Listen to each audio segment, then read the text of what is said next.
even remember, but we're just going to kind of come in with it. So here we are. We are on episode 2 of the Pop Culture Ponderers. I'm Lauren. I'm Joe. And we have a brand new question for the week. We had a new ponder. We were thinking about the MCU, which is something that you and I both love. Absolutely. And we were wondering, who are some of the most underrated villains? We have seen some really high highs and some really low lows there. We've seen absolutely impressive heroes and some terrible villains that have come through. But we saw a lot of people get introduced, or they were mentioned in the backgrounds of movies, or they had just a quick pop in. They were only there for like one movie. But they're people that we thought could have totally been expanded. They had a lot of potential that wasn't tapped. And so we wanted to go through that list today. Yeah, there was a lot of potential in these villains that I feel like were totally underutilized and could have done way more. Yes, for sure. Or they just kind of took it in a different direction that didn't really fit the comic character. Exactly, because they were trying to build out this entire universe, so they were guiding the story very specifically. They're making Thanos the big bad, which means that each individual movie has to clip at a certain pace, and we can't even necessarily break down the rivalries that you would have had within a comic book movie, just the comics, where Iron Man would have had somebody that was his back and forth the entire time, or Spider-Man. You have the convergence of all of the heroes coming together, which means that some of these guys just kind of got filtered out. All right, so we're going to do the same kind of thing. We're going to run through our list of villains. I almost wanted to call them heroes for a second. We're going to run through our list of villains, kind of break down what their abilities are, why we threw them on the list, what we like about them, what they could have done differently with them, or how their roles in movies could have been expanded. And maybe we'll again kind of come through and look at who we think on our list would have come out on top if it had been an all-out fight. Yeah. All right, so I'm going to start off because this was one that I threw on the list. I absolutely love him. We're going to go with Justin Hammer because I love me some Justin Hammer. Played impeccably by Sam Rockwell in the movies, in Iron Man 2. And absolutely delightful there. But I always thought that there was more potential in terms of, especially the interplay between him and Tony. That could have been something else. You've got the crazy intellect on him. He's almost as smart as, at least Tony wouldn't admit it, but he's at least almost as smart as Tony is, maybe on the same level. We have a lot of strategy that comes in. We have the same kind of military background, or the same kind of weapons expert background that we have with Tony. So theoretically, given time within that world, he could have been a force that really rivaled what Tony had going on with the Iron Man suit. Yeah, that is definitely true. And we'll get into it after. But next up, we got Dr. Armin Zola from Captain America. Great character, and I know they brought him back in Winter Soldier. They do.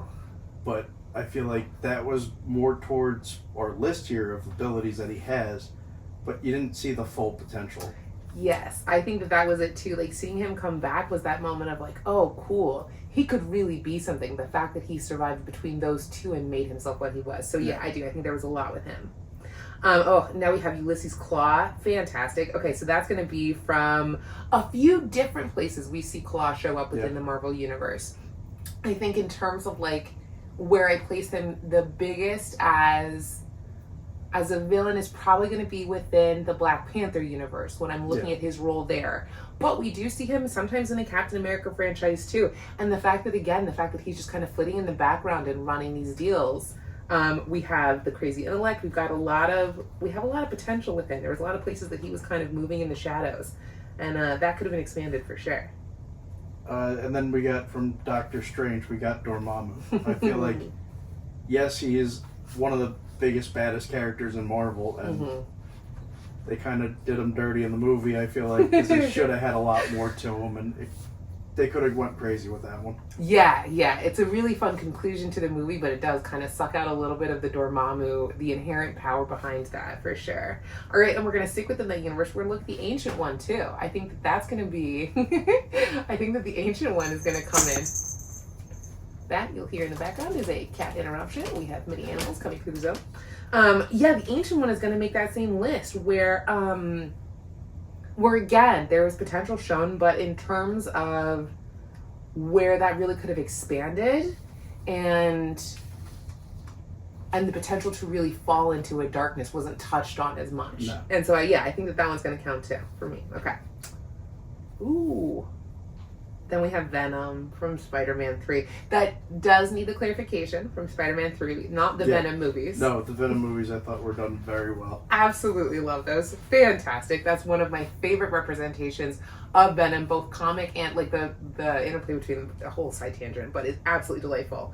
But yes, within the Spider-Man 3, for sure. That one we run into a few different villains. Like, so you have like a lot of people coming into play, and that means that nobody got the same amount of screen time. But in terms of who was underserved the most, I feel like it was Venom for sure. Then we got MODOK from Ant-Man Quantumania, which I like what they tried to do, but I don't think it really worked.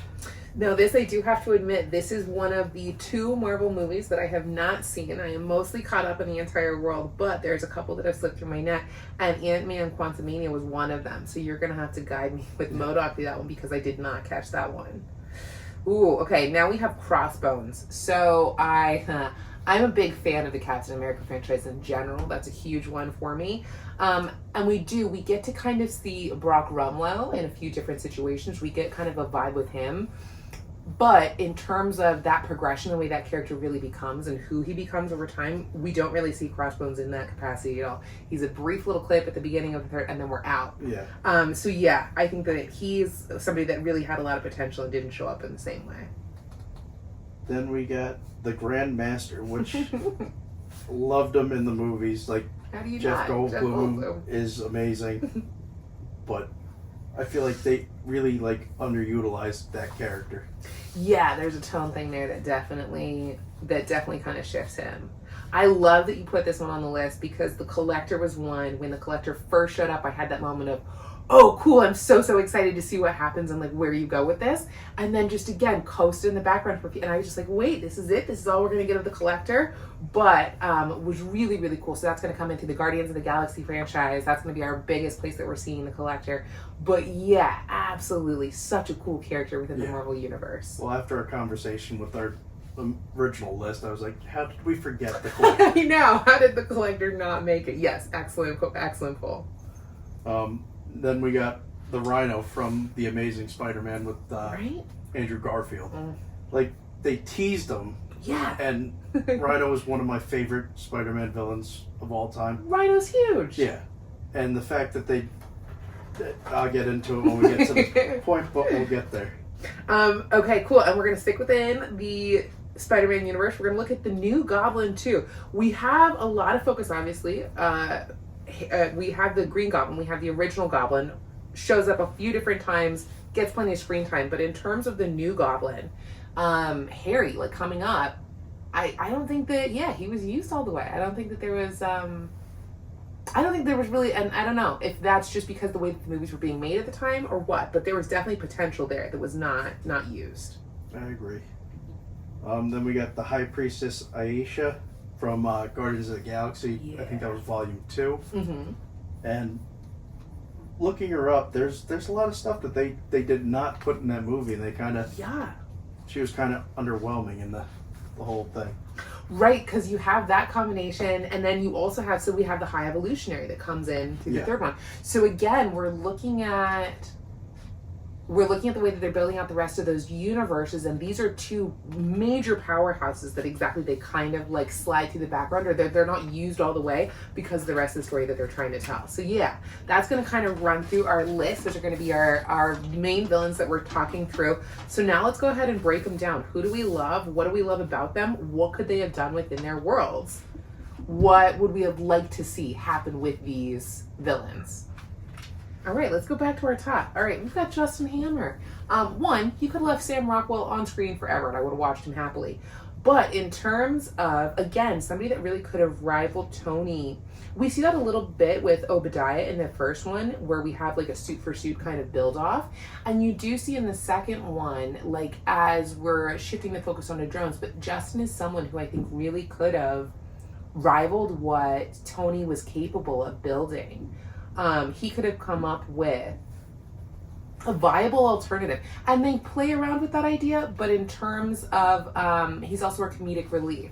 In terms of the rest of the universe, though, I think that he has the real potential to maybe not go toe for toe, but to at least push Tony. Yeah, no, absolutely. And you do see in Iron Man 2, like his strategy getting Whiplash out. Mm-hmm.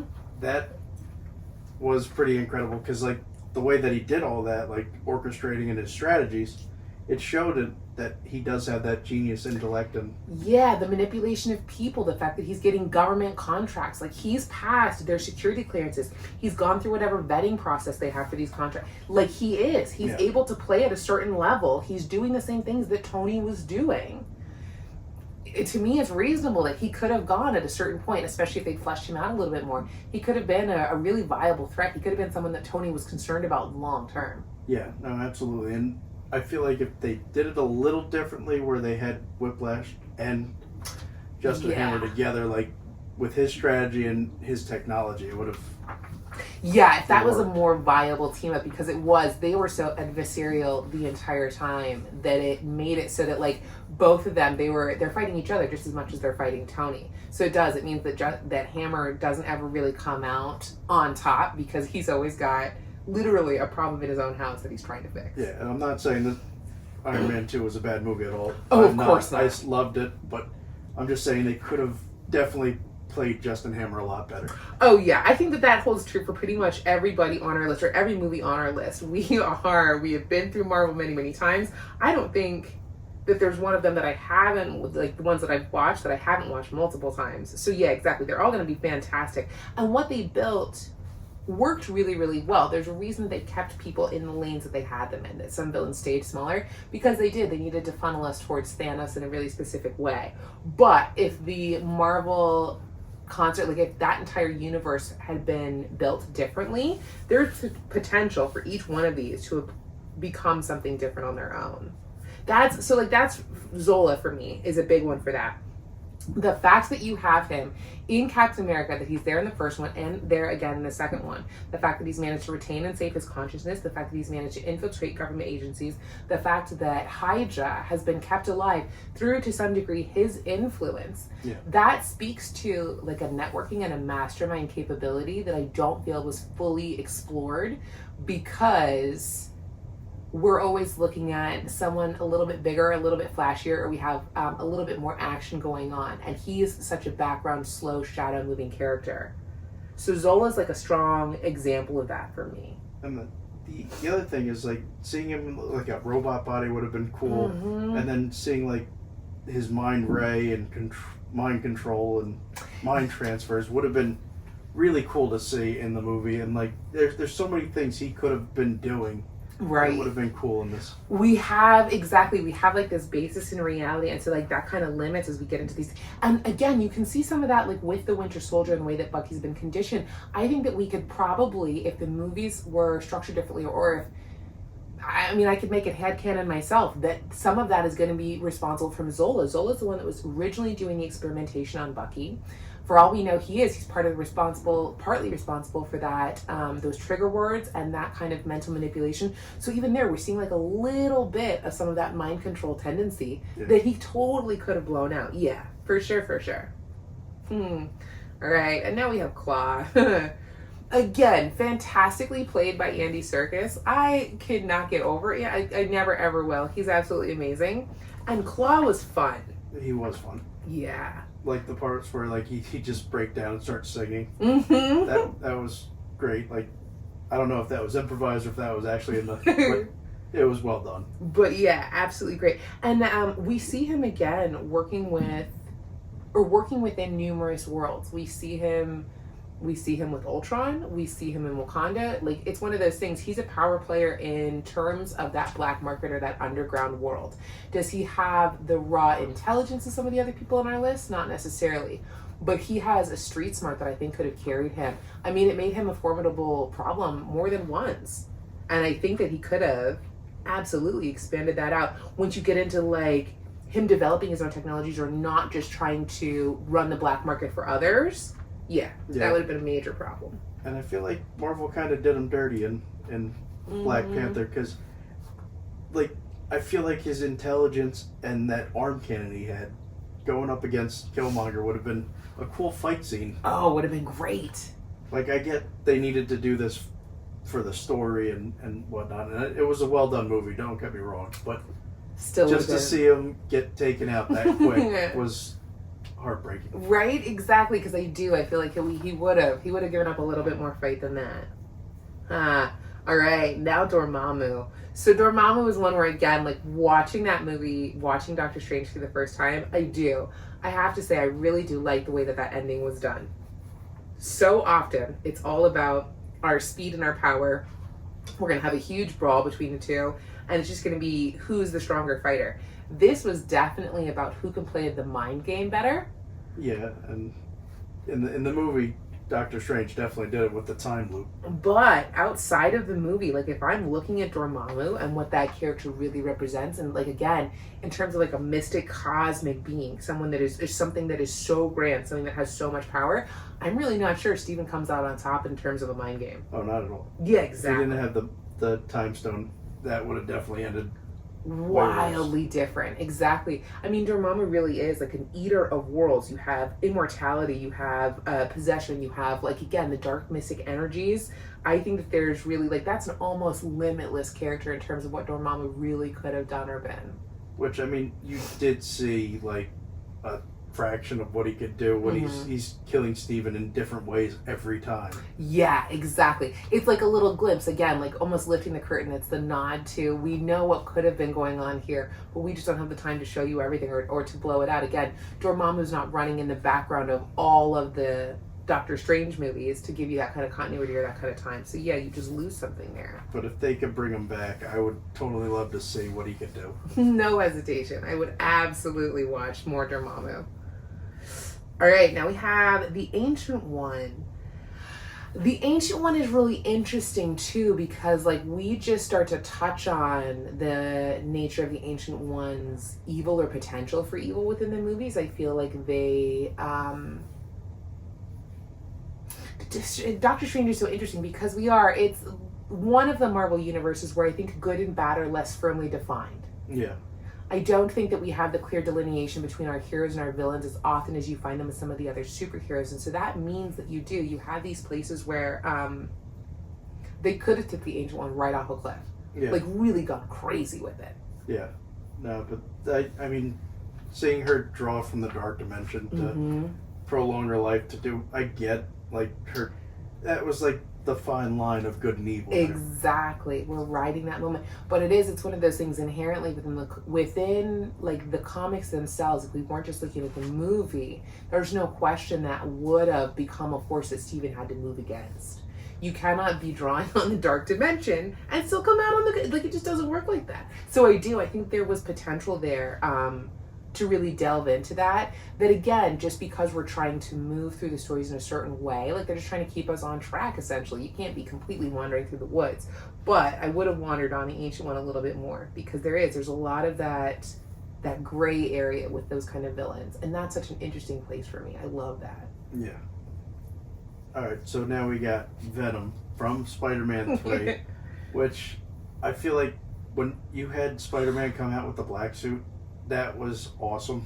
Like, I loved it. One of my favorite suits. But then, like, to go from not saying that I can't remember his name who played Topher. Yes, Topher Grace. Yes, Yeah. It is Topher Grace. He was. I like him as an actor, but as an Eddie Brock, like, right? He didn't really have it for me. Like, didn't have that Eddie Brock essence. I'm looking for a little edge. I feel like he's a good actor, don't get me wrong, but not the right fit for this. No. And the fact that they did him dirty with the suit, like the symbiote, like the way he was, like you want to see Venom.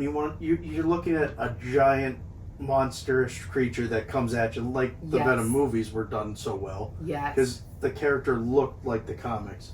Not exactly, because he didn't have the Spider-Man. Right, we've got some modifications there, but exactly there is, and like I think they do a good job of because like exactly like what you're saying, I think is that there is Eddie Brock feels a little dangerous on his own.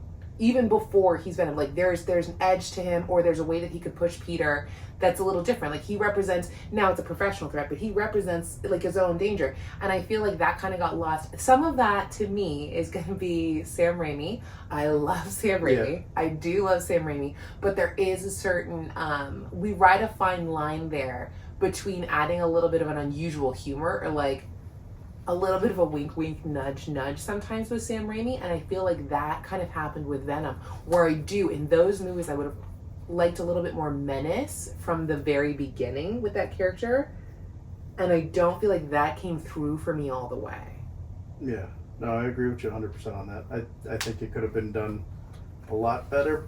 Not saying that Sam Raimi didn't do a wonderful job with the movies, but yeah, they just have a tone shift that's just a little different. That's one of the things that I do like so much about the new Venom movies, especially when you get up to the point of like Carnage, is you get a real sense of the intensity of the symbiote, like what it's really doing, and how much control in that relationship between the two as they exist. And I don't know, I don't feel like I got as much of the fear of that, or like the sense of understanding the symbiotes as well as I do in Spider-Man 3. I don't feel like that comes through as well with Venom there. yeah, it was almost like they tried to, now that you mentioned Carnage, that they tried to like make Venom into like a Carnage version Right? in the movie, which I don't know, I wouldn't have gone that direction. That's just me, but I think that they had the initial fear too, that maybe people wouldn't have known Carnage, because Carnage is like a whole other level. Carnage just takes Venom to a whole other level.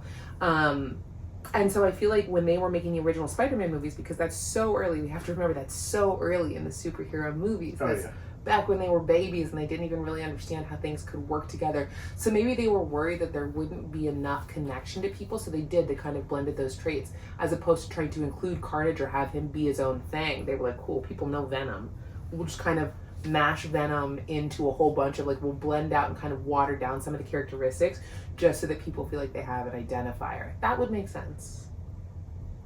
All right. Boom. You got to help me out with the next one, because again, this is one of the Marvels that I'm out on. I will catch up. I promise. all right. So MODOK, I do like the character from like all the old comics, Mm-hmm.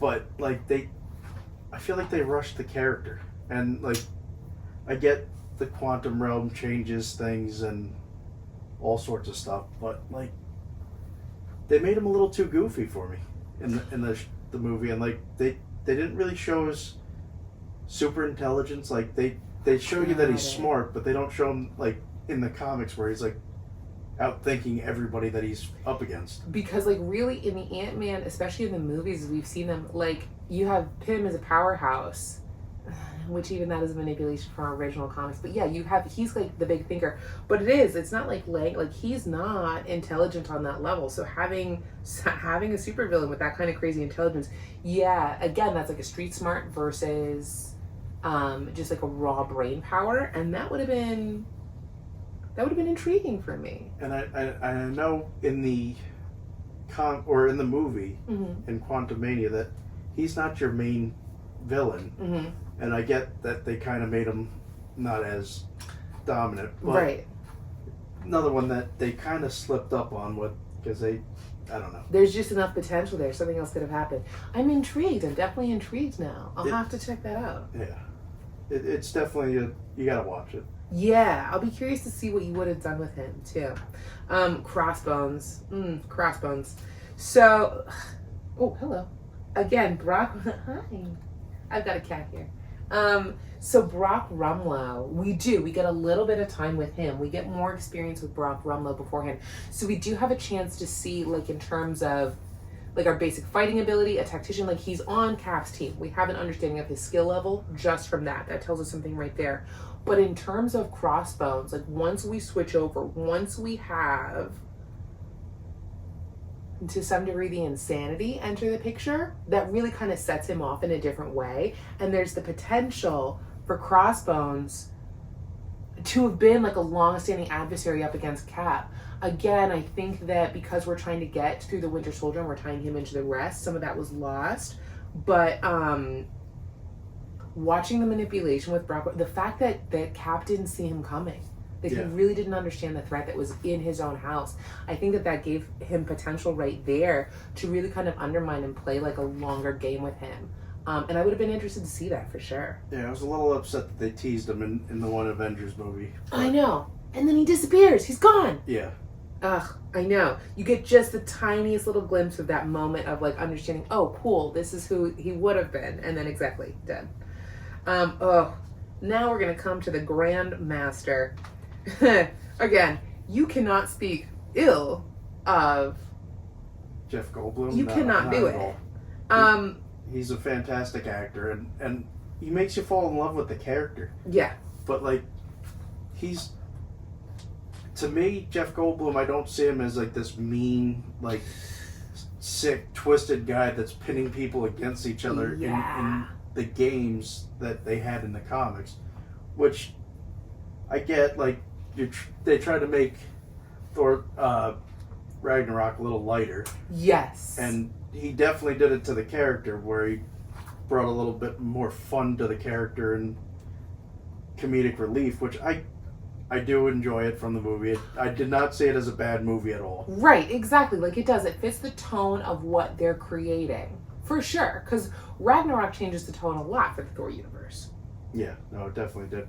Because it kind of took Thor to a more human and, like, fun-loving kind of guy. Right, exactly. We got to see a little bit of his personality, but that means that the tone of the entire movie does kind of shift and lighten up. And when you're casting Jeff Goldblum, he's bringing a certain, I don't know, the man has a certain pep in his step. Like, he's bringing a certain amount of fun to it. Yeah. I have loved him in every, from Jurassic Park all the way up, but exactly, there is a level to which the Grand Master is manipulative and psychotic on a level that's really kind of hard to comprehend. Like, literally the whole point is I'm having gladiator battles to the death just to amuse myself. Exactly. Like, that's our basic premise. And I do like him with his little melty stick. We're liking Jeff Goldblum's energy, but I just don't know if I get the sadism that I would be, like, the certain darkness that I would really expect to have seen in that character, or that you could have played with. And so I don't know if that would ever been possible with him playing that role, or if it's just a place that they decided not to go. But I would have been curious, and I would have been curious to see what he did with it too. Like, if they had the Grand Master really go as dark as possible, what would that have looked like from him? Yeah, I'd be surprised, but I feel like he could pull it off. Right? Because he is a good actor. If I'm thinking back to The Fly and how we reach a level of mental degeneration there. Have you ever seen The Fly with him? No, I haven't. Oh my gosh, fantastic. Old movie. He's a scientist. Okay, we're gonna have a quick aside. Scientist. He's trying to blend genetics or whatever, and he accidentally gets crossed with a fly, and it slowly but surely like mutates him from the inside out. That movie gets a little dark and weird. I feel like if I'm using that as my baseline, I could see Goldblum going to some weird places. I could see it. All right. Ugh. And now we got the Collector. Yes. Again, they cast people so well through the entire franchise, because Benicio del Toro, the perfect eccentric for the Collector. Yeah. Like, such a great personality for that. Like, I would have loved to see him, like, I know, once again, in Infinity War and Endgame, he was, well, I don't think he was in Endgame, but... No, I don't remember him in Endgame. But, like, when he was up against Thanos for the Reality Stone, I feel like they could have... I mean, it would have been an awesome, like, fight sequence to see him with, like, maybe one of the armors of a collection that he has. Right. And go up against Thanos would have been cool. I feel like it was underutilized. Yeah, it is. It's one of those things, like, you have a certain personality. There is a certain darkness here. He's collecting, again, down to living creatures. But that means he's got a lot of power, and he lives in a certain back alley or back world. We could have seen him show up in a few different movies as really kind of like the awareness, this building, rising storm of darkness, because he would have been aware. He would have been aware of the artifacts as they were shifting and moving in the world as Thanos was gaining his power. And he would have been someone that theoretically could have gone, all right, cool, let's see if I can match you artifact for artifact, like, let's see how long I can hold out against you, or how far my powers and the things that I have, how far can they get me, how long can I run from you. And he's just kind of like thrown in there a little bit. Yeah, I mean, with his collection, and then on top of it, the Reality Stone, it could have got very interesting. Right, I feel like he could have gotten maybe not giving him like a full run for his money, but he could have slowed him down for a minute. I would have been curious to see what that looked like. It would have definitely been a cool like fight sequence. And now we have Rhino.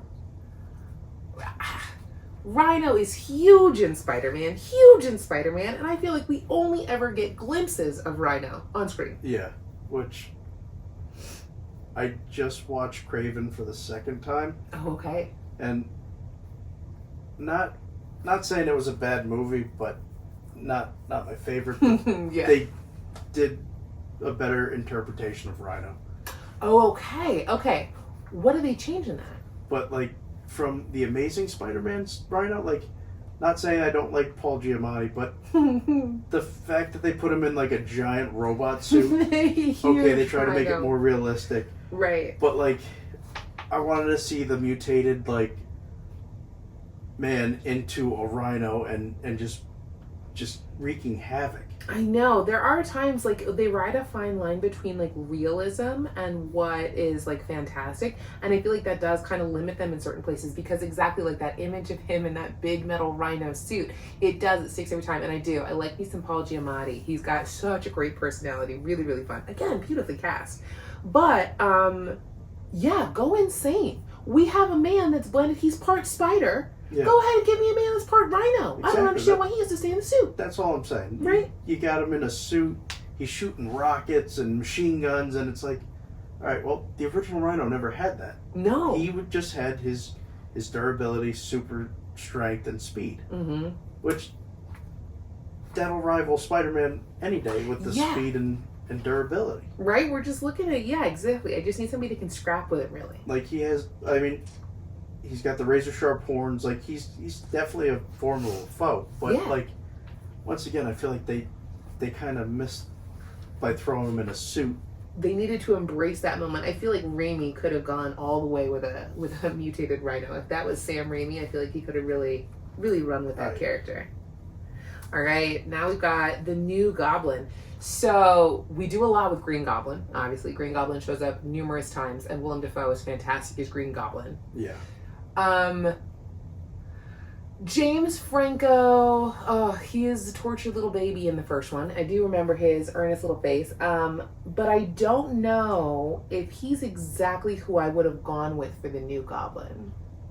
I'm not 100% sure, but like, maybe it's just because I love those movies and I grew up watching them, that I feel like they did build up the character well.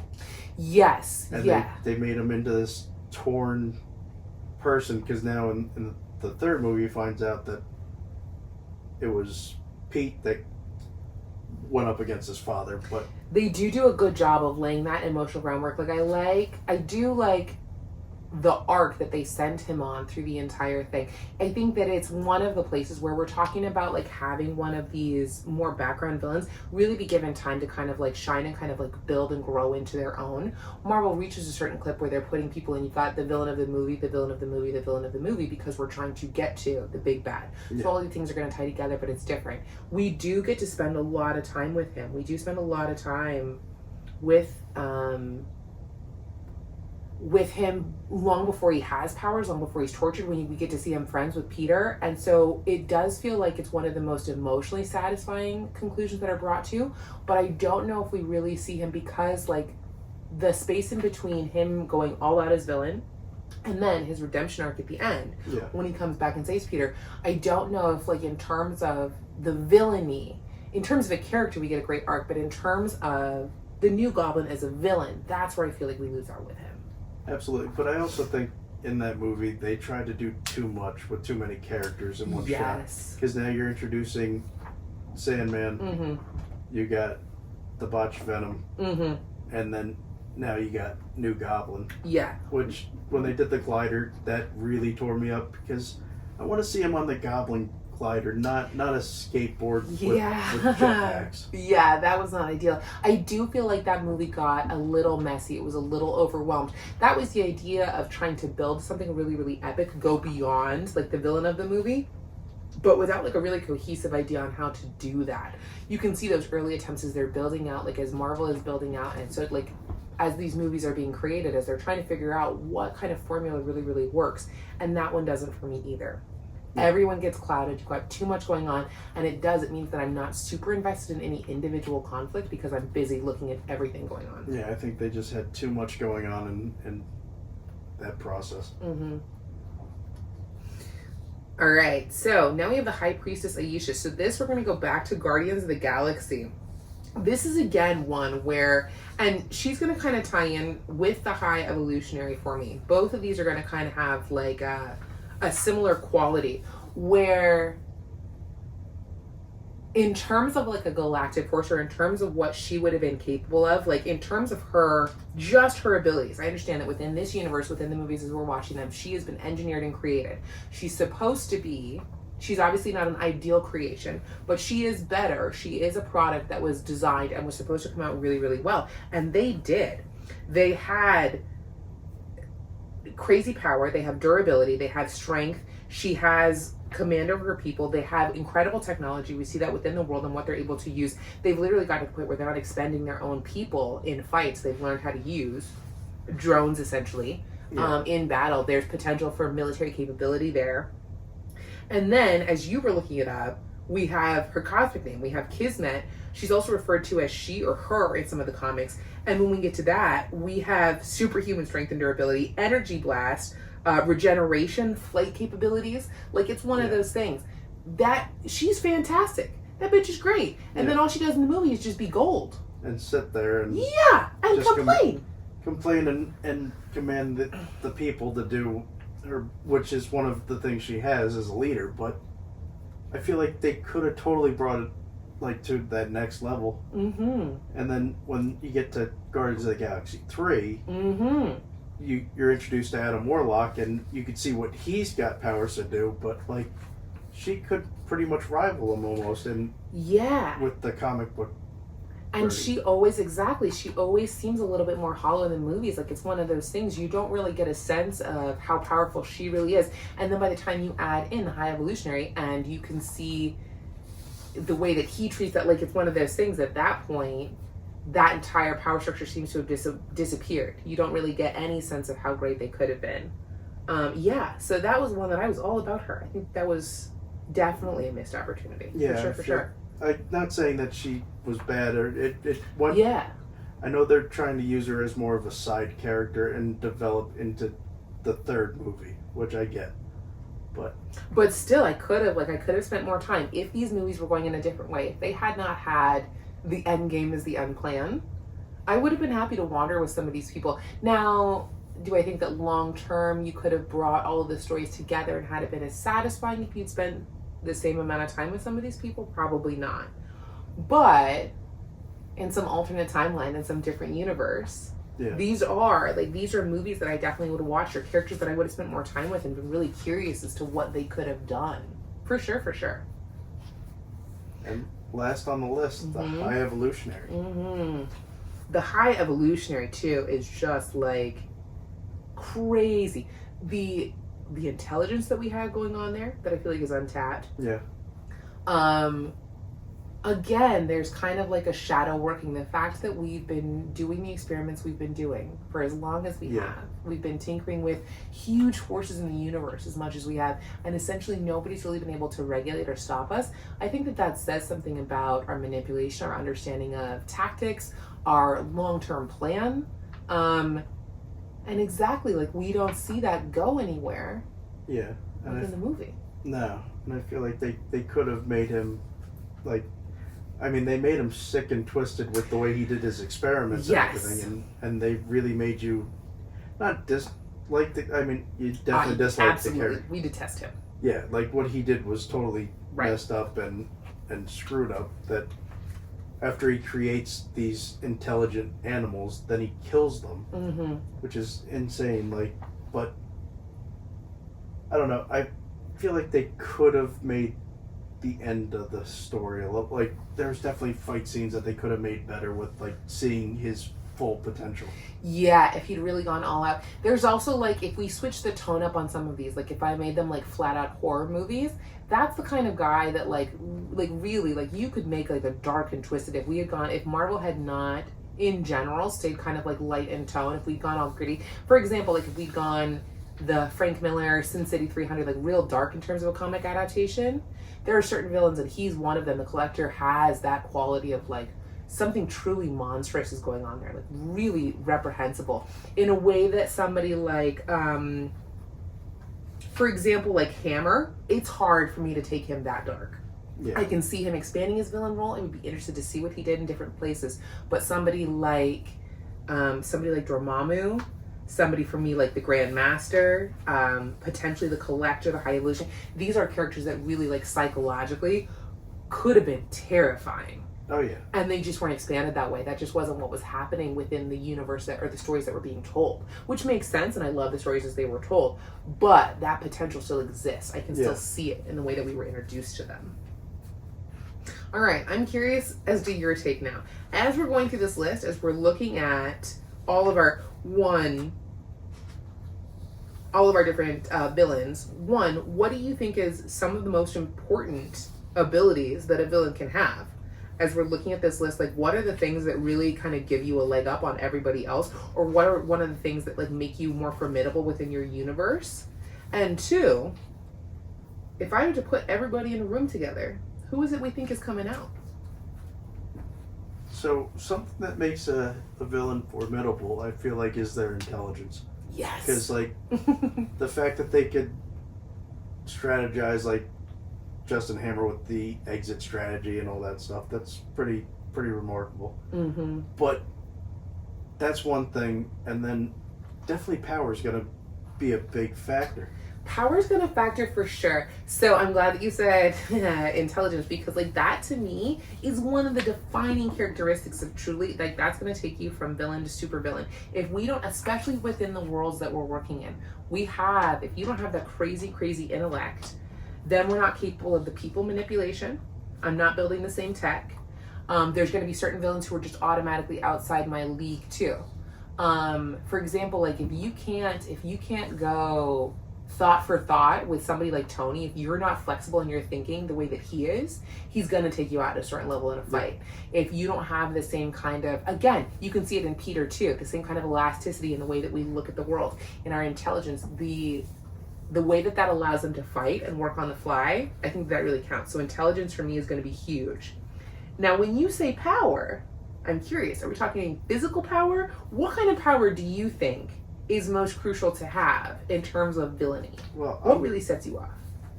If we're going on like power, I mean, strength is definitely a factor, and durability. But in this list that we got, I don't see many coming on top. It's going to be between Dormammu and the Ancient One. Yep. Because their magical powers are going to just demolish any character that comes up against them. That puts you on a whole other level. That's one of the things that I like that the MCU did, is they got to a place where they were a little bit more comfortable leaving some of the realism behind. Even if you look at the first Avengers compared to where you end up with like Doctor Strange. Yes, we do have aliens coming from outer space. Yes, that does seem kind of like wild, but we're still focused on like grounding real effects. It's still literally like the thing that makes it most dangerous is that it's a huge beast and therefore destructive in its power or ability. It can destroy a lot of buildings. It could eat a lot of people. It's the same way with all of the Chitauri. Like they're dangerous because they're big, they're strong, they can fight, they have guns. At a certain point, though, when we get to like mystic abilities, when we get to a place like Thanos is dangerous, not because he's big and strong. The point isn't that he can punch you. The point is the mystical ability. It's what he has snatched from the universe. It's his understanding of cosmic forces. So exactly, when you get to somebody like Dormammu and you put them up against Claw, it doesn't matter how great your arm is. It doesn't matter how smart you are. He's gonna eat you alive. Justin Hammer, you don't have the ability. Zola is smart, but you're still very much so stuck within like a human realm, and you're based on our technologies and our abilities. Now, the only thing that gives Zola maybe an upper hand is if somehow he could use mind control in a way that he could take over their...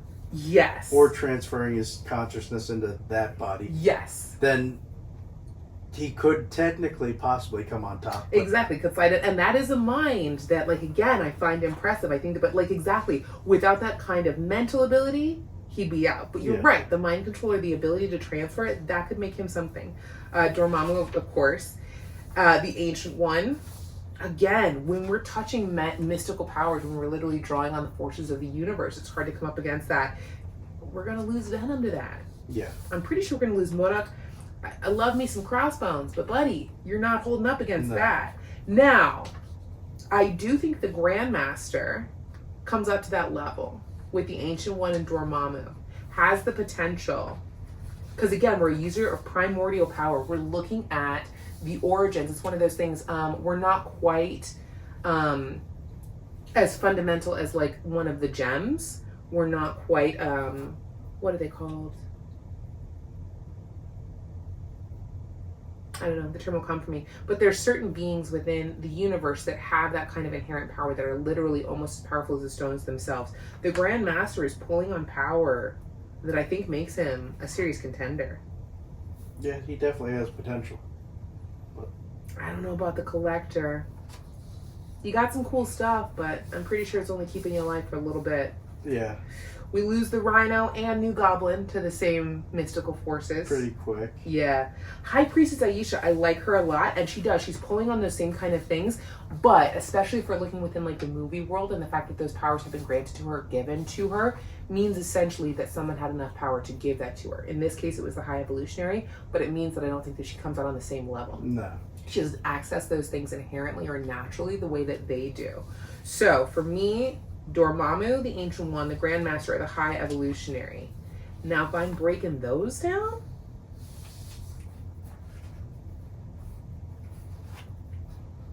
if you ask me, I think Dormammu's coming out on top. I keep coming back to Dormammu. I do. Dormammu is really, really... Because Dormammu is sort of like the all-powerful. Dormammu is almost beyond an individual character and begins to move into the realm of truly a god. And is something different. It is power not contained in one individual, but literally like a cosmic force. Yeah, so Dormammu might be our all-time winner. Might be the one that comes out on top. I think so. All right, I like that. It's a good choice. It's a good choice. I feel like everyone gave a pretty good fight. Oh, absolutely. Some of them would have gone down real quick, but yeah, I think that's probably my top choice too. Anything else? That's all I got for today. Fantastic. All right, well, that is our ponder for the week. That is what we had to go through. If you guys had any thoughts on this, please let us know. Who did you like on our list? Who do you think was the most powerful? Who would you love to have spent more time with? And is there somebody that you thought of that we didn't consider? Yeah. Is there a villain that you remember seeing in one of the movies? Is there somebody that showed up in a show? Is there somebody that you thought, gosh, they're just the absolute coolest and we didn't know about them? Please let us know. Send us a comment, send us a reply or a like or something like that, and we'll see if we can get to them in some future episode. All right, fantastic. You guys enjoy the rest of your day. I'm Lauren. I'm Joe. And we will see you guys next time when we have something to ponder.